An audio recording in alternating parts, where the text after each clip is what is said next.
मृत्यु के बाद आत्मा को बहुत लंबा सफर तय करना पड़ता है। आत्मा को यमलोक पहुंचाया जाता है और यमराज के सामने पेश किया जाता है। आत्मा को दिव्य दृष्टि प्राप्त होती है और इसके बाद उसकी यमलोक यात्रा शुरू हो जाती है। इस यात्रा के दौरान आत्मा को भिन्न भिन्न जगहों से गुजरना पड़ता है। आत्मा ने अपने जीवन में पाप पुण्य जैसे भी कर्म किए होते हैं, उसी के अनुरूप सफर में आगे भेजा जाता है। मृत्यु के बाद आत्मा को बहुत लंबा सफर तय करना पड़ता है। मृत्यु के बाद आत्मा यमलोक पहुंचती है, जहां उसे यमराज के सामने पेश किया जाता है। ऐसा कहा जाता है कि इस यात्रा में आत्मा को लगभग 86,000 योजन की दूरी तय करनी पड़ती है।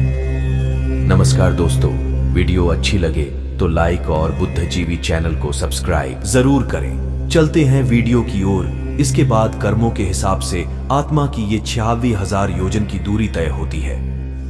मरने के बाद आत्मा कितने दिन घर में रहती है? मृत्यु के बाद आखिर होता क्या है? मृत्यु के बाद आत्मा कितने दिन में दूसरा शरीर धारण करती है? अक्सर ये सवाल मन में आ ही जाते हैं। ऐसे में कई बार हमें गलत जानकारियां मिलती हैं, जैसे मृत्यु के बाद आत्मा भूत प्रेत बन जाती है, या फिर भटकती है, या फिर स्वर्ग में जाकर आराम करती है आदि। लेकिन पुराण क्या कहते हैं, ये जानना जरूरी है। इसका अर्थ है कि आत्मा को ना तो कोई शस्त्र काट सकता है, ना आग उसे जला सकती है, ना पानी उसे भिगो सकता है, और ना ही हवा उसे सुखा सकती है।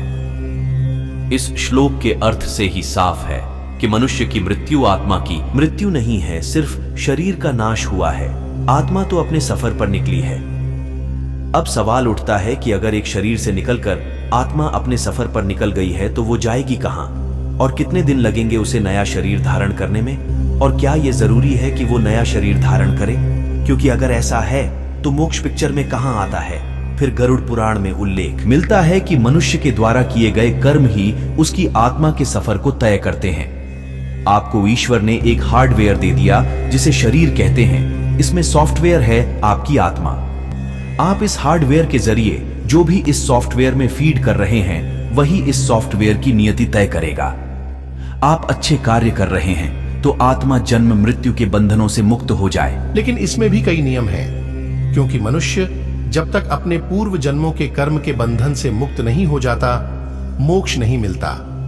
जिन लोगों को लगता है कि अगला जन्म ही नहीं है, वो बिना सोचे समझे, जांचे परखे कर्म किए चले जाते हैं। उन्हें पता भी होता है कि वो बुरे कर्म कर रहे हैं, तब भी वह इसे जारी रखते हैं। ऐसे ही लोगों का पुनर्जन्म होता है और उनकी आत्मा फिर से पृथ्वी लोक पर मनुष्य के रूप में जन्म लेकर उन बुरे कर्मों का फल भुगतती है। इसका सबसे बड़ा उदाहरण आपको उन लोगों की जिंदगी में देखने को मिलेगा जो कुछ गलत काम नहीं करते, कोई बुरी आदत नहीं है, हमेशा लोगों को भला करते हैं, लेकिन उनके जीवन से कष्ट कभी कम नहीं होते।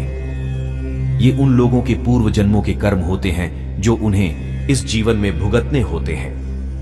यह कर्म जो वो इस जीवन में कर रहे होते हैं, ये इनके संचित कर्म बन जाते हैं, जिनका फल इन्हें इस जन्म के बाद मिलता है। हाँ, कई बार ईश्वरीय कृपा इन कर्म फलों को बदल देती है, लेकिन ईश्वर की कृपा भी सबको नहीं मिलती।